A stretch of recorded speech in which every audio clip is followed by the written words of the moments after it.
Am I the asshole for refusing to meet my dying biological father? Hey, if you're listening to this, I already know some of you are going to say I'm heartless. And maybe, yeah, maybe I am. But before you decide, hear me out, really hear me out. So this all started 2 months ago. I was just getting home from work, juggling groceries in one hand, phone in the other, when I saw it, a letter. A real, stamped envelope, not a bill or junk mail. From a law office I'd never heard of. At first, I thought maybe it was a scam. You know, you've inherited a fortune from a Nigerian prince type stuff. But curiosity won. I tossed the groceries on the counter and tore it open. Inside was a formal-looking letter addressed to me, full name and all. It said a man named Richard T. Morrison was requesting contact with me. Not through email, not by phone, he wanted to meet in person.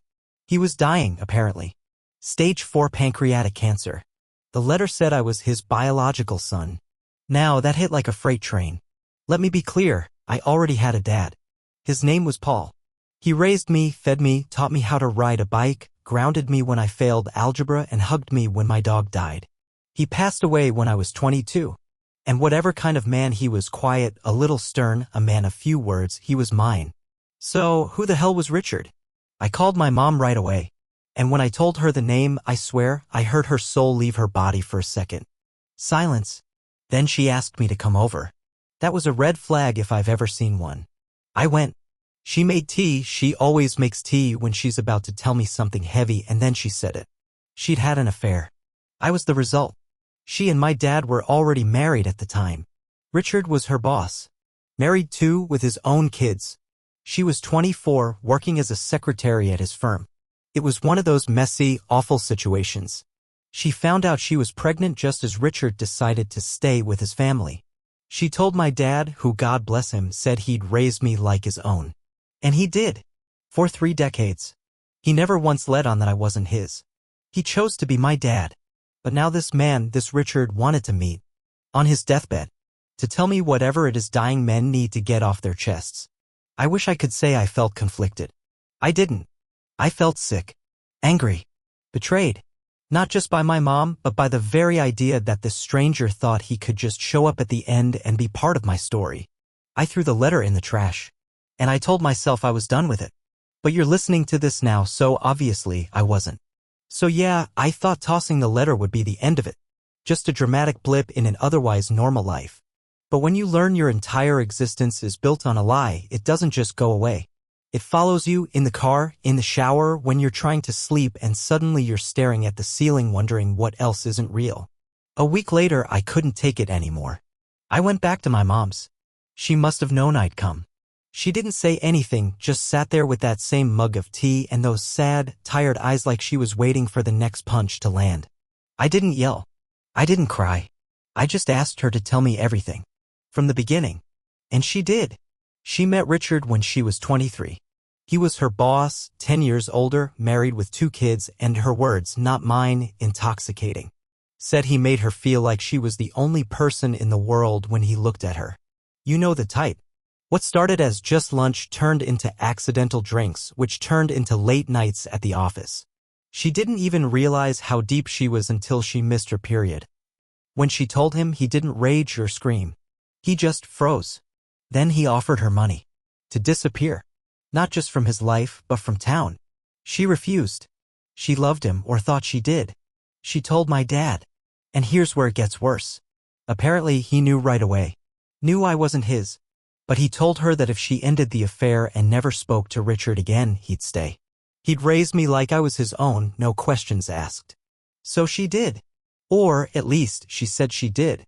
But Richard kept popping back up calls, emails, even showing up at her work long after she left his firm. It went on for years. Nothing physical, she swears. But emotional? Absolutely. So while my dad was coaching Little League and teaching me to tie a tie, my mom was secretly holding on to letters from the man who wanted to pay her to vanish. I wanted to scream. But I didn't. I just sat there in silence while the image of my childhood flipped inside out. Then she handed me a box. Said she kept it locked away for years. Inside were photos, old letters, even a sonogram Richard had once asked her to send him. Proof that he knew about me the entire time. Not a single birthday card. Not a call. Not even an email over 30 years. Until now. Now that he's dying, suddenly I matter? She begged me to meet him. Said he was trying to make amends. That he's not the same man he was. That he's suffered too. I told her I didn't care. You don't get to be a ghost for 3 decades and then show up for the final scene. Life's not a movie. Some characters don't get redemption. At least, that's what I believe then. About 2 days after that talk with my mom, I got a Facebook message from someone named Emily Morrison. I didn't recognize the name at first. Thought it might be spam. But the profile looked legit, normal pictures, mutual friends with a couple of people from my old high school, strangely enough. She was about my age. Blonde. Smiling in most of her photos. Totally ordinary. Her message? Hi. I think we might be related. I'm Richard's daughter. I stared at the screen for a solid 5 minutes. It was like the universe refused to let me ignore this thing. I debated deleting the message without responding. But curiosity and maybe something else got the better of me. I replied, "What do you want?" She responded almost immediately. Said she only found out about me last year. Our dad, confessed during some kind of family counseling session after his cancer diagnosis. She had no idea he'd fathered another child, let alone hidden it for 3 decades. She said it rocked her world. I told her flatly that I had no interest in meeting him. That I didn't consider him family. That he meant nothing to me. Then she wrote something that hit me harder than I expected. He knows he doesn't deserve forgiveness.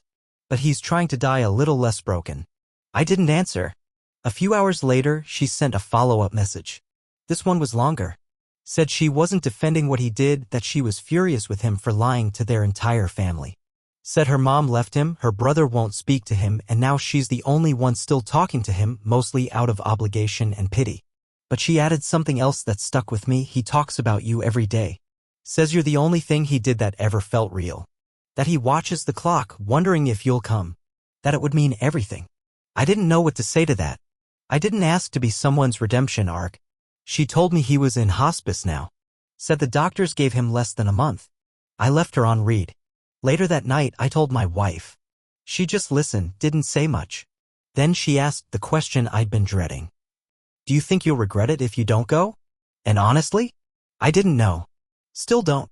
What I do know is that every time I thought about this man, this stranger who gave me nothing but a DNA sequence, I didn't feel curiosity.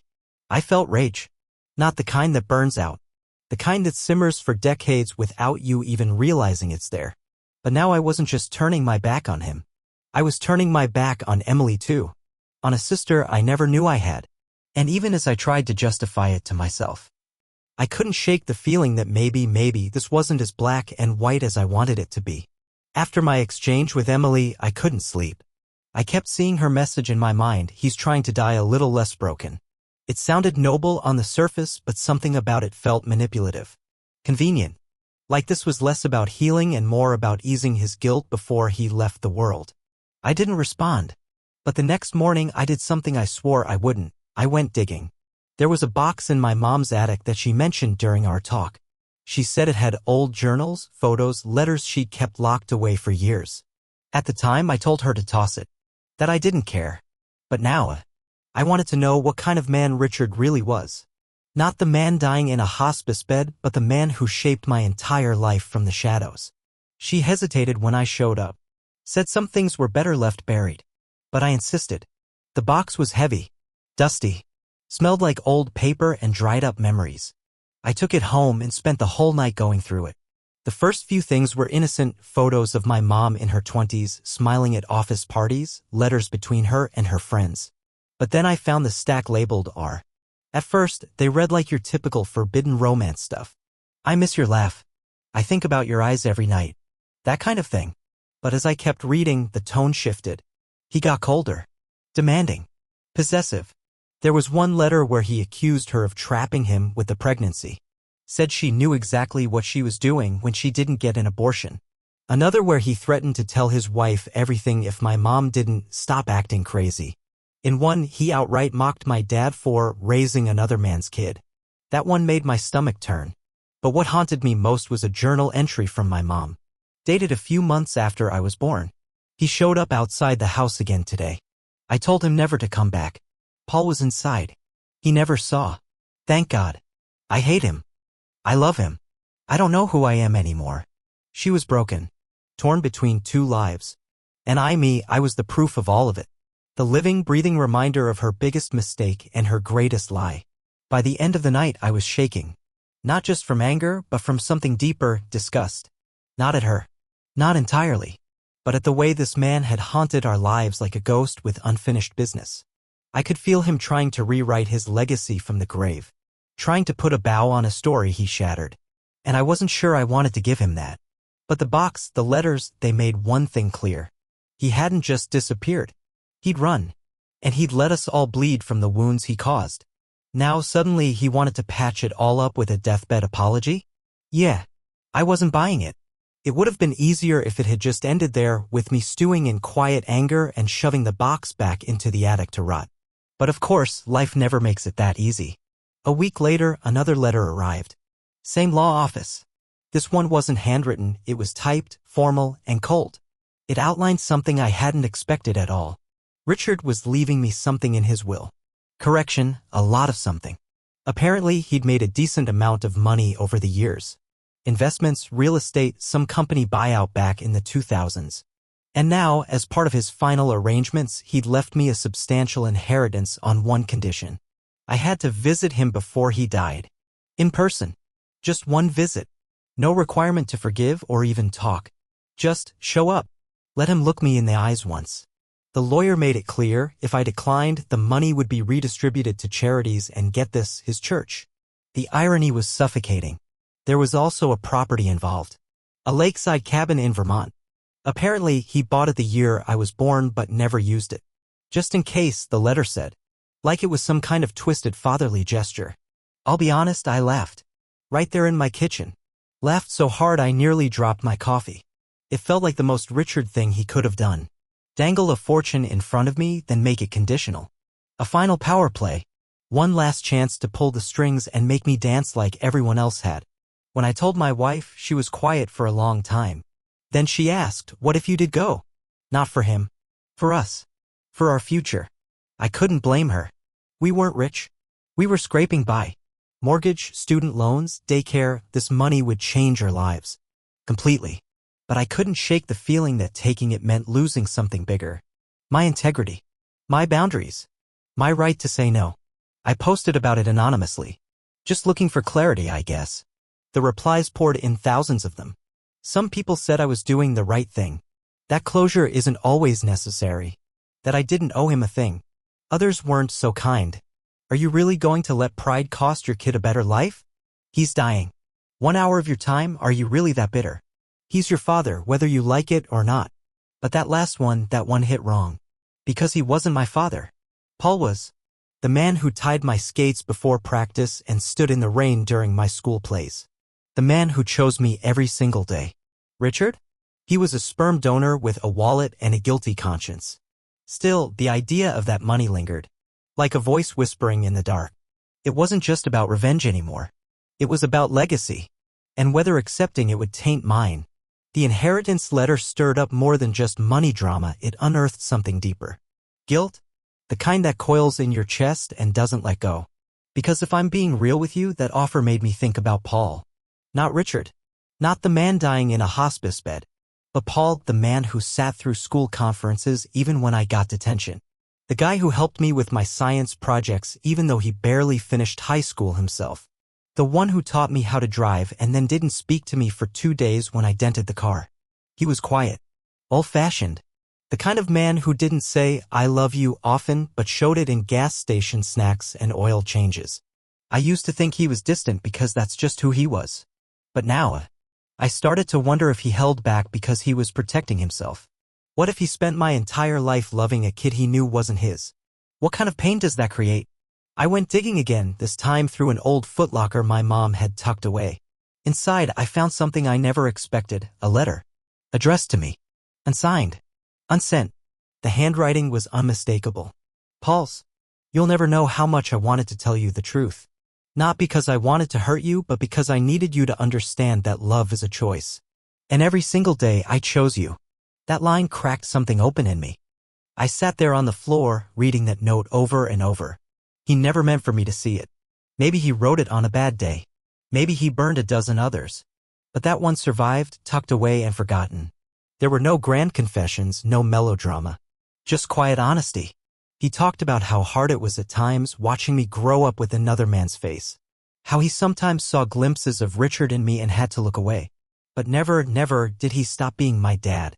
I realized then that I had already gotten everything I needed from a father.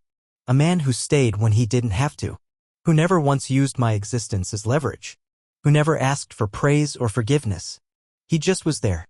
And now here I was, being asked to grant a stranger something my real dad never even dared to request, acknowledgement. I wanted to scream at Richard. Where were you when I broke my arm? When I got dumped before prom? When Paul died and I stood there alone, delivering a eulogy to the only father I ever had? Now you want me to play son for a day because your conscience finally came online? I folded the letter from Paul and placed it in my wallet. Not for closure. For clarity. Because when the world starts twisting your story, you need something real to hold on to. And Paul? He was real. I never wanted this to become public. I had been careful, kept the lawyer's letters private, never used real names when I vented online. But apparently one of my closest friends thought the story was too good not to share. He screenshotted one of my longer posts where I'd laid everything out and posted it on Reddit. Not just Reddit. Or /AITA. He changed a few details, sure. Called me Dan, aged me down a little, said it was a cousin instead of a sister. But the core was all there: unknown biological father, deathbed apology, inheritance with strings attached, moral dilemma. It went viral overnight. Thousands of upvotes. Comments rolling in by the minute. YouTubers narrating it. Twitter threads arguing about it. TikToks dissecting my choices like I was some fictional drama to analyze between dance trends and makeup tutorials. And everyone had an opinion. Some people called me a hero. Said I was reclaiming my story. That I owed Richard nothing and that forgiveness wasn't a moral obligation. Others weren't so forgiving. Imagine being so prideful that you deny a dying man closure. Dude is punishing his dad for his mom's choices. He's choosing spite over generational wealth for his kids. Selfish AF. The kid should grow up and do the decent thing. Yeah, that one hurt the most. Because I was thinking about my kid. My 2-year-old daughter who still couldn't pronounce spaghetti but knew how to run full speed into my arms when I came home. Who lit up when I kissed her forehead at night? What would she think 20 years from now if she found out her dad refused to meet a dying man who might have given her a better life? That thought haunted me. But then I'd remember Richard's letters. The way he tried to rebrand his abandonment as sacrifice. The way he expected one visit to cleanse decades of silence. The money didn't feel like a gift. It felt like a bribe. A transaction. I didn't want my daughter growing up learning that dignity was negotiable. That the right amount of guilt money could undo a lifetime of absence. Still, the noise got loud. Friends started weighing in. Extended family. People I hadn't talked to since high school messaged me out of nowhere, saying they'd seen the story and figured it had to be me.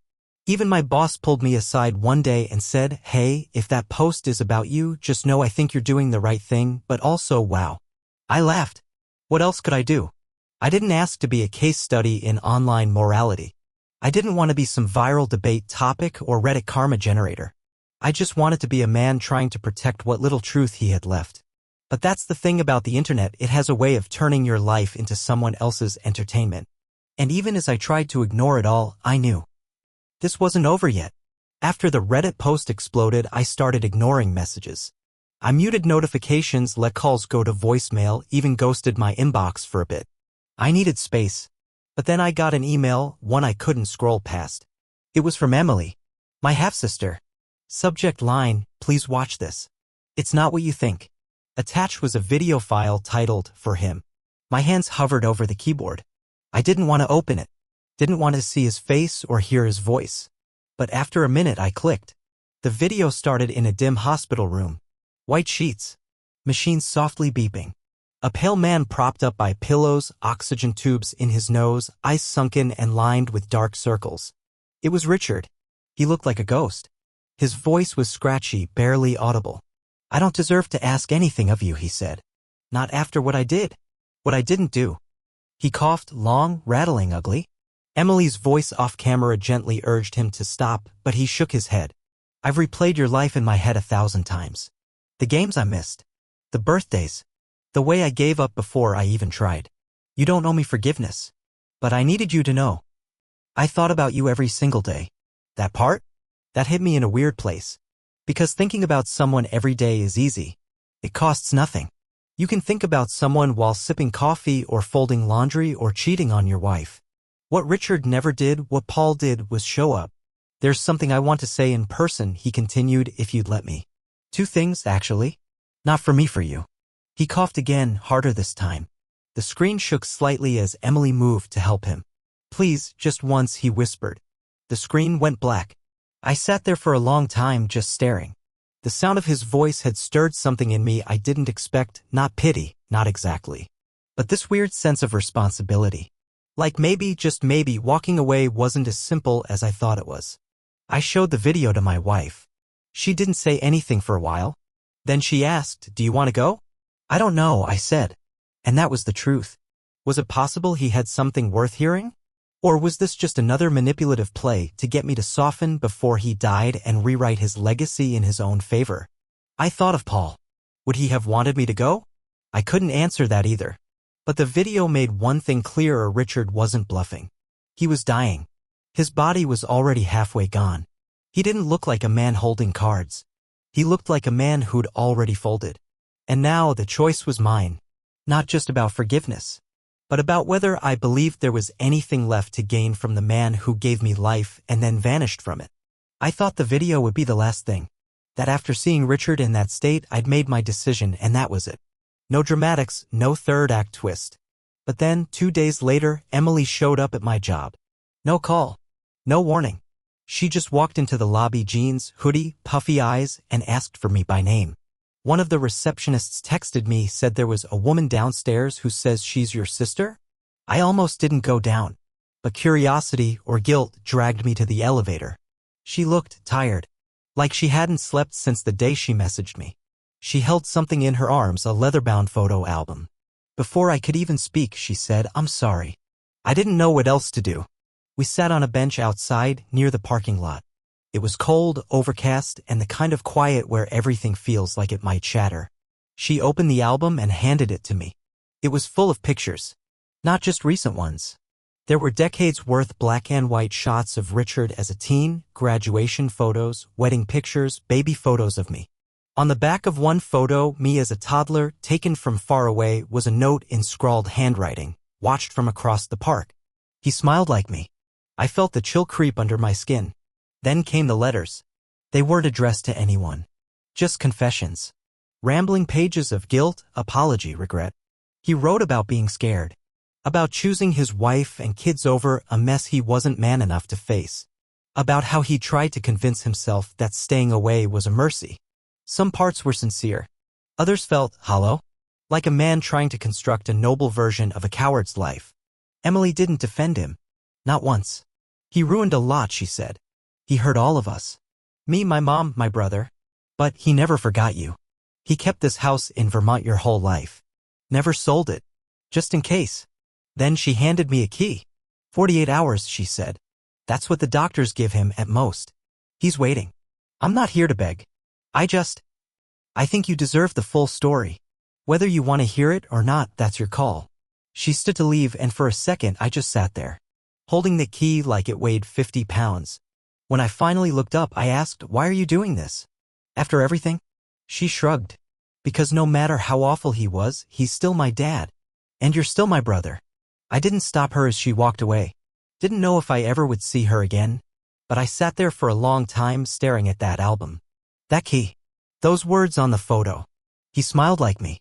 And for the first time in this whole ordeal, I felt something break. Not forgiveness, but maybe curiosity. I stood outside the hospice for 20 minutes.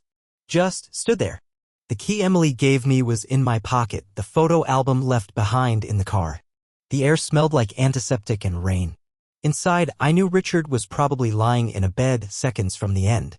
I imagined him pale and small, a man reduced to bone and breath. Waiting. And yet I couldn't move. This was supposed to be the part where I walked in and found closure.